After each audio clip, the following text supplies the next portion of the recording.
Good day, Professor Dr. Hasliza. We are from ODL Group 10. We'd like to present our analysis on seabirds companies. My name is Yvonne. I will start with the introduction first. Seabirds is a middle-sized food juicy productions company which serves for retail and B2B markets. The company is focusing on naturals and innovative beverage. It aims to become a recognizable regional brand. However, the rising of costs and profit instability affects its long-term growth. Let's now move on to the revenue performance. The figure shows Seabirds revenues over the 5 years. The revenue increased from 8.9 million to 16.9 million. This shows that they have a strong market demand. The retail sales contribute more than 80% every year. Most of the revenue just come from the retail sales. The B2B is just contribute a small portions. For Seabirds company, they have no e-commerce revenues. This shows that they are highly depends on the physical retail sales. Okay, now let's get in deep about the profit performance. The figure shows the profit trends over these 5 years. Even though last slide shows that the revenue increased steadily over the 5 years, however, the net profit was fluctuated over these years. This means that higher sales did not always lead to the higher profits. Okay, now let's move on to the operating and expenses parts. As shows on the slides, the total expenses were increased over the times. The HR costs increased the most, and the marketing costs were unstable over the years. There are also rising costs such as the retail rentals also reduce the profit margin as well. Okay, now let's move on to the revenues and liability parts.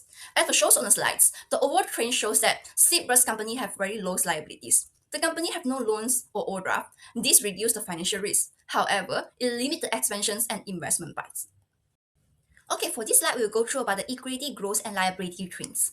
As per slide showing stats, the paying capital will remain the same, then equities increase when the profit will rise, and equity drops in the year of 5 due to the low profits and profit direct effects the company finance strengths.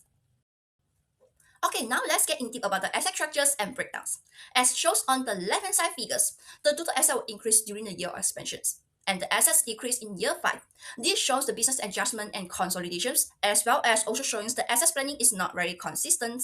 And also, on the right-hand side figures, it shows the fixed asset changes over the years. New assets were added in the later years, and depreciations increments. This also increased on the operations costing as per mentioned on the early parts. Okay, now let's move into the 3-year forecasting of Seabirds company's revenues. A Python model was used to do the predictions about the forecastings. This figure shows the future's revenue forecastings. And the revenue is expected to be growth continues on the coming 3 years, and it may reach until 21 million in year 8. Demands for Seabirds productions we predicted will still strong. Okay, now we'll be doing for the 3-year forecasting for Seabirds company net profit trends. As per shows on the slides, for the net profit forecasting, we expected it will be recovers. However, the profit growth will be slower than the revenue growth. This shows profit will still affected by the costs such as mentioned earlier about the HR and marketing costs increments. Hence, for the cost control is still very important. Okay, now let's move into the impact of rising of HR costs towards the revenues. As per mentioned from the previous slides, it shows that the revenue will still keep on growing, even the increment of HR and marketing costs. So we expected the revenue will keep continue to grow. However, the HR and marketing costs will be increased faster, but the gap between the revenues and the costs will be narrowing. This put pressures on the profit margin parts. Okay, now let's move on to the impact of rising HR costs towards the net profits. For the net profits, it expected will be fluctuated when the cost is increased. A small cost increment will cause a large profit drop. Just like previously, we have presented the increment costs in HR and marketing costing the fluctuations for the profits within the 5 years. So in Seabirds company management need to be very sensitive with the costs, and strong cost management is necessary. Hi Prof. Haslita, my name is On Sing Ying, and in this section I'll be presenting the external environment analysis for Seabirds company. We use PESTEL framework to understand the key external forces affecting the company's operating environment, cost structure, and competitiveness. Rather than looking at these factors in isolation, the goal of us is to understand how actually external pressures interact with Seabirds company's current business model. First of all, let's look into the political factors. Seabirds actually operates in a highly regulated food and beverage industry. Government regulations related to food safety, labeling, and sugar content directly influence how products are formulated and marketed. Public health policy that promote healthier lifestyles may increase pressure directly on companies to reformulate product or adjust pricing strategies. While this policy aims to improve the consumer well-being, they also raise compliance and operating costs. For those companies that are slow adapt, regulatory changes can become a constraint rather than an opportunity. Secondly, let's look into the economic factor, which is also a critical one which affecting Sipers company. So the company actually faces the fluctuating of the raw material prices, particularly for fruits because affected by season and also supply instability. But at the same time, rising labor and logistic costs also make the profit margins increasingly unpredictable. So during the period of economic uncertainty, consumers are also less likely willing to spend on non-essential or premium beverages. This also leads to the unstable demand or higher margin risk. So in overall, the economic environment places continuous pressure on cost control and profitability, making efficiency and planning increasingly important. So now let's come to the third factors, which are the social factors. So the social trends have significantly reshaped consumer behavior in recent years. After the COVID-19 pandemic, consumers became more health conscious and increasingly prefer natural, low-sugar products. They also pay closer attention to ingredients and nutritional value when making purchasing decisions. Other than that, convenience also become a key expectation. Consumers now expect brands to be accessible through digital and online channels. These changes raise expectations for both product quality and customer experience, creating challenges for companies that are just slow to adjust. So now let's look into the technological factors. So the technological change strongly reinforces these social shifts. Across the F&B industry, companies are adopting automation, predictive analytics, and digital sales platforms to improve efficiency, forecasting accuracy, and customer engagement. Firms that successfully adopt these technologies are able to reduce costs and respond more quickly to changing customer demand. So in contrast, slow adoption of the company will increase the competitive risk.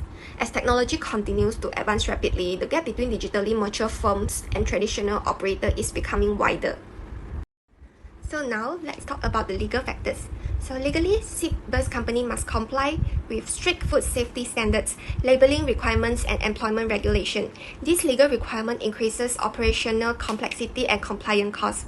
Failure to meet regulatory standards may result in penalty, reputational damage, or even product recalls. So as the company expands or considers digital and regional markets, legal compliance is expected to become more complex, requiring stronger internal controls and governance. Lastly, let's look into the environmental factors. This factor pose some of the most significant long-term risks. While the climate change had increased the frequency of extreme weather events, leading to unstable agriculture yields and fluctuating raw material prices across Southeast Asia. This makes both cost and supply planning more difficult. At the same time, consumer and regulators increasingly expectation to the companies to adopt sustainable practices such as responsible sourcing, waste reduction, and eco-friendly packaging. While sustainability initiatives may increase short-term costs, failure to address environmental concerns may lead to supply disruption and reputational damage in the long run. Hi everyone, my name is Kaikit. Now I'm going to start my value chain analysis for the company SIP Burst. So in the first, let's start with the internal factor with the support activity. Okay, let's start with the first support activity focusing on the company infrastructure. So the graph show very clear and the trend, the total liability of the company is dropped all the way down from 158,000 in the year 1 to just 8,000 in the year 5. So basically the SIP Burst is very conservative as they don't want to borrow the money from the bank and they prefer to use their own money for their own business. So this is the problem. They don't have extra fund to invest in the new technology or expansion or even to leverage their business. So the impact is the company gets start using old traditional way and find it very hard to grow. Okay, let's move to the second support activity, the human resources. So if seeing the graph, the HR expenses with the light blue bar keep going until it reached 2.33 million in the year 5. So actually this is the big issue. For the first time, the cost to run the HR department is actually higher than the staff salary itself. So which is only 2.10 million. So they are spending a lot of money, but they are totally not training or digital skill given to the staff. So the impact is very clear. SIP Burst is paying so much of it, but the staff productivity is not improving because they are not learning new things, so it's not efficiency at all. And let's move on to the third support activity. Is about the technology development. So obviously the company spends zero money of R&D or automation, is literally zero in the straight away 5 years. So in the behavior of the S&P Burst is completely rely on the manual labor. They are doing everything by hand, no machine, no software to help them. So the impact is very clear. the production become very slow and expensive, while other competitor is using the machine to go faster. This company is left behind and cannot create new products. Okay, let's move on to the fourth support activity, which is the procurement side. So if you look at the graph, the cost of goods sold is jumping up and down and very unstable. And look at the account payable, it dropped until very low, is below 100k in the year 5. So the behavior for the company is like they like to pay cash immediately, so they don't use credit term with the supplier at all. So with the impact, it's not good for their cash flow because they pay cash immediately and straight away. They lose their own financial flexibility, and because of this they have very weak bargaining power with the suppliers. So let's move on to the second part of the value chain analysis of the internal factor. I will cover 5 of the primary activities. Okay, let's look at the first primary activity regarding to the inbound logistics. If you can see the graph, the inventory value is all over the place. Sometimes it go up, sometimes it's drop, very unstable. But the shocking part is in the year 5. They actually had to pay the over 31,000 just for the warehouse overflow fee. So the behavior is they just buy material without checking if the warehouse got any enough space or not. So therefore the impact is they waste money paying for extra storage, and because the warehouse is too full, it disturbs the whole workflow and makes the operation less efficient. Let's move on to the second primary activity, which is the operation side. So as you can see the graph, the operation expenses go up and down like a roller coaster. It jumps to all the way to 8.62 million in the year 5. So the behavior here is very messy. The cost control is inconsistent and the planning is not stable at all. So the impact is very waste money again, and because they didn't manage the warehouse space properly, and they had to pay extra overflow fee all the time. And because they're still using the manual labor, the operation costs keep going up unnecessarily. Okay, let's move on to the third primary activity, which is the outbound logistics. As we can see on the graph, it's showing the shipping cost is very erratic. It went up until 1.44 million and dropped until 162k and then went up again. So which means their distribution planning is not stable. They don't have any digital tracking system to manage the delivery at all. So the impact is the delivery become very slow, and the retailer and the business partner have to wait for their stock. So basically they are failing to coordinate the transport with the sales volume properly. So coming forward is the fourth primary activity, which is about the marketing and sales. So as we can see the graph, the marketing spending is actually huge. It went up to 1.82 million in the year 3. But the sad thing is, even with all this spending, the e-commercial revenue is still zero, totally zero for 5 years. So which means they only focus on the traditional retail and the B&B. They totally ignore the online market. So in result, they are losing all the time because competitors who are online will easily beat them because SIP burst is not there of at all. Okay, coming to the last primary activity, which is the service. So actually this part is quite critical because the service side is really underdeveloped. The main issue is that the company basically operate blindly, thus they don't collect any feedback, so they don't know what customer actually want and what they prefer. Also that they had no loyalty program and no online support to help the client and the customer. So the impact is without this thing, they cannot build a strong relationship with their customer, and that makes them very weak compared to their competitor. So that's all for the entire summary of the value chain analysis. So I will pass to the next presenter. Thank you. So to summarize both the external and internal analysis, a clear pattern emerges. Externally, Sipers company operates in a volatile and increasingly competitive environment shaped by economic pressure, digital disruptions, regulatory requirements, and environmental uncertainty. Internally, however, the company continues to rely on a low technology, manual operating model with limited investment in innovation, digital capability, and operational efficiency. So instead of being absorbed, external pressures actually amplify internal weaknesses, turning the inefficiencies into strategic risks. This misalignment between external demands and internal capabilities increases uncertainty around future performance. So as a result, Sipers company long-term sustainability will depend heavily on how quickly it can adapt its internal structure and strategy to match the changing external environment. This leads directly into our future scenario analysis. Hi, good day to Professor Dr. Hasliza. I'm Miss Sophie and today I'll present on the scenario analysis for the C Plus company. We choose to apply a 2 times 2 crosses method, which maps the future uncertainties along the two critical dimensions, which are the digital technology and the sustainability. So these two uncertainties are the most influential for the seedburst company because they directly affect cost, efficiency, innovation, and business continuity. By crossing them, we generate four distinct futures that help seedburst company to prepare strategically for year 2040. Let's proceed to scenario 1. So scenario 1 represents the best case future for Cyprus company by 2040, where the company achieve a high digital adoption and strong supply chain sustainability. In this future, Cyprus company fully leverage AI across forecasting, warehouse management, and administrative operation, which boosting the forecast accuracy by nearly 90% and reduce the operating cost significantly.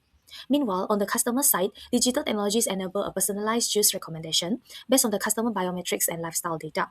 Also, we provide a subscription-based deliveries and 24/7 AI customer service.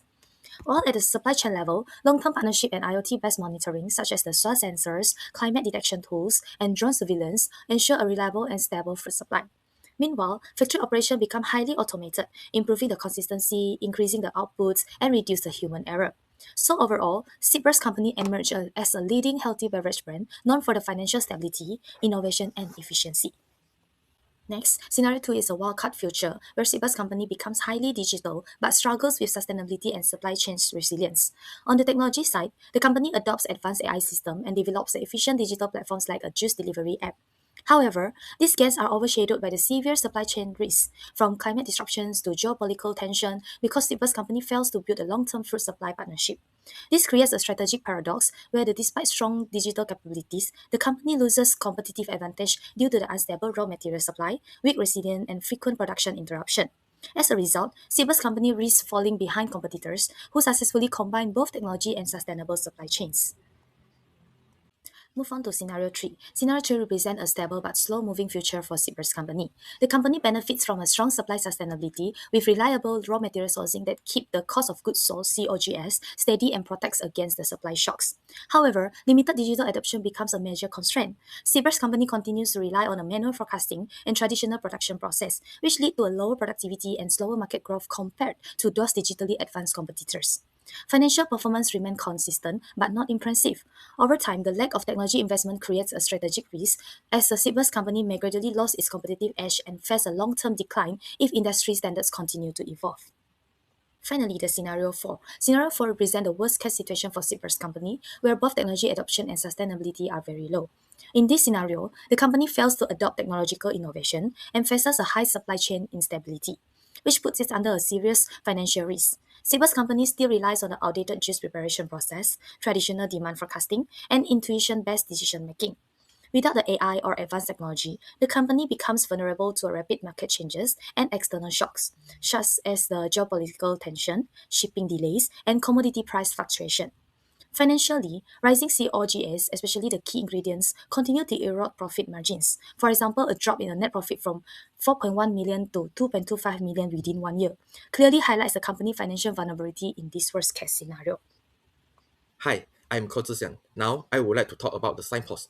Financial signposts provide early insight into financial performance of Cyprus company. One of the most critical indicator is the gross profit margin, which show how effectively production costs are managed. A declining margin often indicate rising COGS, which is driven by higher raw material or labor costs. Another key financial signpost including operating expenses and cash flow.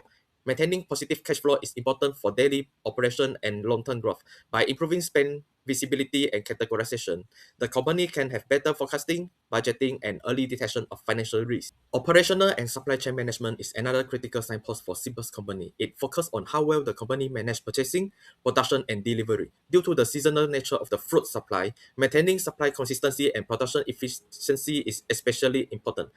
Effective OSCM allow better allocation of limited resources and smoother manufacturing across different periods. Tools such as just-in-time reduce inventory costs, while Six Sigma help improve production quality. Environmental signposts are closely linked to raw material availability. Fruits such as mango are highly seasonal, leading to fluctuation in supply, price, and quality. Weather conditions like heavy rain or heat wave can also affect fruit quality. To manage this risk, Cyprus companies should work with different suppliers across different regions and use cold chain logistics to preserve fruit quality and reduce spoilage. Customer and market demand signposts show changes in customer behavior. A drop in repeat purchases or revenue may mean that the customer preferences are changing or the competition is increasing. Product quality and innovation play a key role in shaping demand. Consistent quality enhance the customer satisfaction, while innovation help Seabus company differentiate its product and capture emerging market trends. Now, I will continue to the wildcards. Extreme climate events are an important wildcard for Seabus company. Events such as floods, drought, or heat wave can damage crops and reduce fruit supply.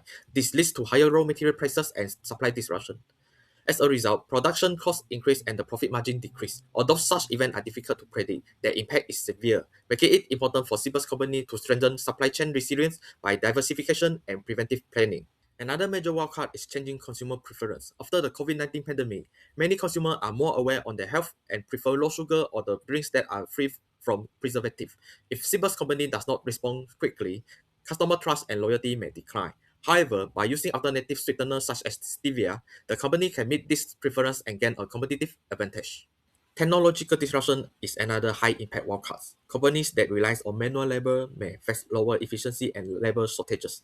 By adopting automation, artificial intelligence, and Internet of Things, also known as the IoT, Seabus company can improve production accuracy, reduce human error, and increase efficiency. This technology also helps to maintain the consistent product quality.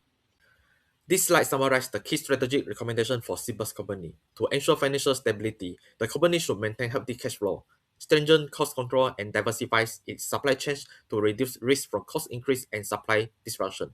For continuous growth, Seabus company should focus on healthy product innovation to meet changing consumer preference, adopt technology to improve efficiency and product quality, and expand into e-commerce to reach more consumers at lower operating costs.